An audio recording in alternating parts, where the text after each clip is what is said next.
So dudes, it's your boy Tuhu. Neverness the Everness is finally out, and I spent 8 hours or so earlier this week playing it on launch to see what it's like. And I'm here to tell you that as someone who's been playing gacha games for the last 9 years, and with NTE now out, I'm now maining 20 of them at once, I'm really liking the game so far. So let me show you why. Quick disclaimer first, this is not a sponsored video.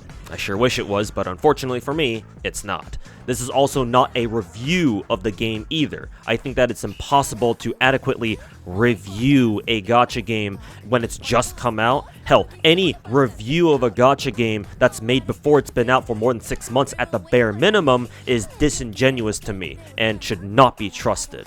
So my video here is only intended to give you an idea of what NTE does that makes it stand out from the rest of the big gacha scene. So let's get into it, starting with first, of course, the gacha. NTE offers the most interesting and generous gacha system possibly among the big gachas out there. It's a 1.87% chance for the first copy of the limited rate-up character, and that first copy is guaranteed. I believe if you want to continue pulling unlimited character gacha after you get the first copy, then you have to deal with 50-50s whenever you get an S-rank character, or in other words, a coin flip.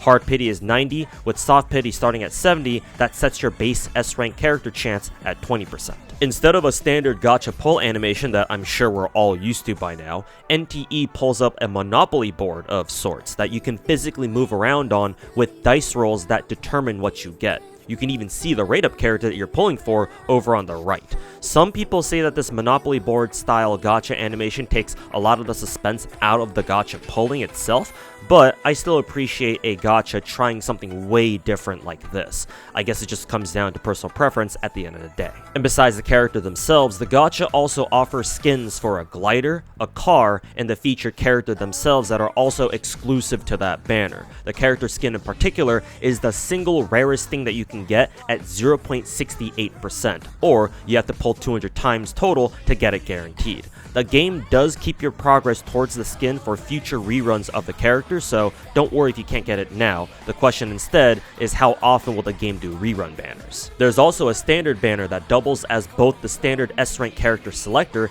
and the beginner banner that you've seen in a lot of other gacha games at this point. So just do 50 pulls and you can pick your favorite S-rank character to start the game with. I'll be making another video, hopefully very soon, detailing how to get the selector very fast because it's actually pretty easy to do. Matter of fact, lots of you watching this video right now, if you're also playing NTE that is, might have already gotten it at this point. Finally, the weapon gacha. This is basically the Enfield weapon gacha, but it seems that you don't need to pull on character banner first just to get weapon pulls too. You can just convert your current gems directly into weapon pulls, but you must do a full multi in order to pull at all, so no singles, unfortunately. It's a base 3% chance to get any S-rank weapon, with the rate-up weapon being around 40%, I think. Don't quote me on that, though.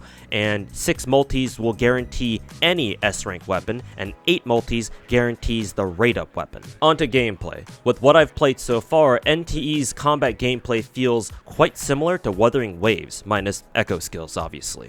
You've got a basic attack, skill, and ult. Some characters have heavy or charge attacks, while others don't, strangely.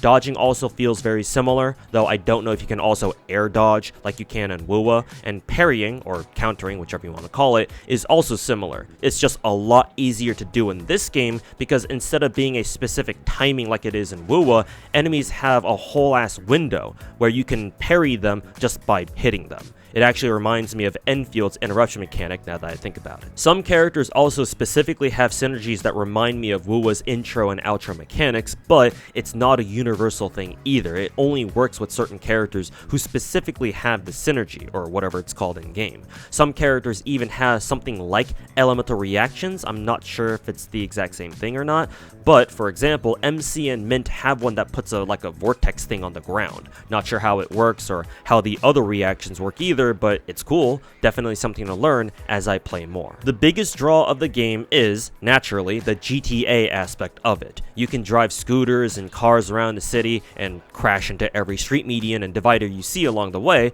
hold up traffic in the middle of an intersection like a jackass, hijack cars while holding up traffic, either peacefully or not so peacefully, and then get a wanted level and get shot at by the cops because of it. The in-game radio when you're driving around is amazing too. You can buy your own place and your own cars, you can go street racing, you can go see the sights with train rides, and you can be all parasocial with your favorite characters and invite them to go out on dates with you. You can even hold their hands, how scandalous. And of course, you can go fishing, because what open world game would be complete without fishing? Oh, and there's also a first-person view mode in the game. Obviously, it's intended for a more immersive driving experience specifically, but you can take a good look at a different set of airbags on certain characters if you want. Keybind is Z on keyboard, by the way.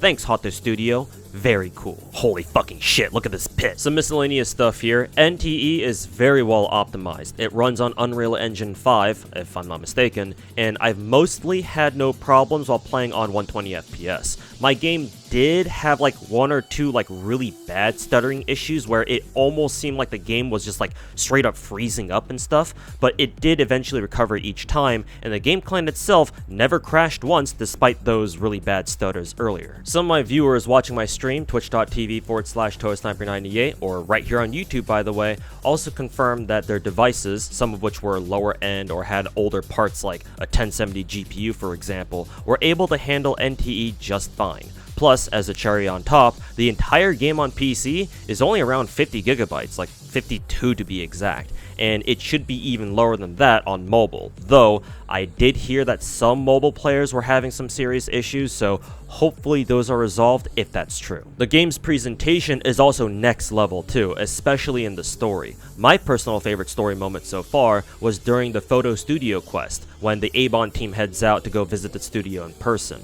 The game physically depicts the team heading out on foot since the studio is within walking distance, with the kids going on ahead and the adults bringing up the rear. They all have conversations too that you can listen in on if you're close by, except for Adler, who's walking solo, but even he's got some animations too that you can check out. Another great story moment that I really liked was when you meet Joyuen for the first time in another quest, and when she drives you all to a quest location in her car, you can see the entire gang physically sitting in the car with you, and I really like this level of detail. Naturally, I don't think you'll see this kind of quality in every single quest out there. It's probably reserved for like, I don't know, main story quests or major side quests, but it does add a ton to the vibes of the game when it's there. And speaking of the vibes, once you're done with the starting parts of the game and you gain full access to open world, the game becomes one huge vibe. The city during the day looks great, especially if you go down to the ocean, but it looks even better at night, in my personal opinion anyway, especially if you can get a panoramic view of the skyline.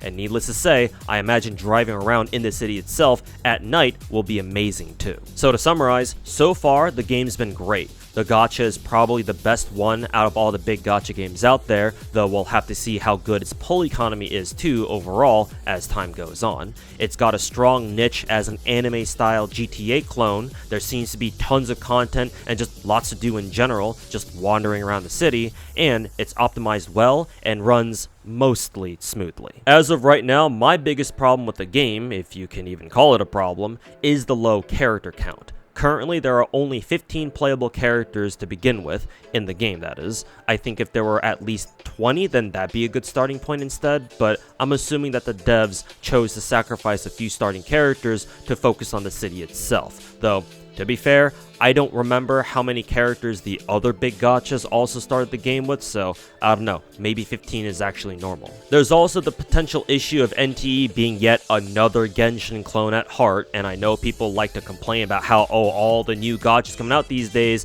also feel like Genshin ripoffs, but Genshin isn't a GTA clone now, is it? So I highly recommend that you all try out NTE. Again, this video is not sponsored, though I sure as hell wish it were, but I'm still recommending it to you anyway for the love of the game. Even if you're getting sick and tired of the so-called Genshin formula, NTE being a GTA clone at the same time is, I think, a good enough reason on its own to give it a try anyway. All my socials are down below. Drop a like on the video if you found this informative, subscribe to the channel, follow me on Twitter, follow my Twitch, and check out my Patreon. Like I said earlier, I'll drop a quick video hopefully soon on how to get that S-rank selector on standard banner fast. Thanks for watching, and I'll see you all in the next one. Peace.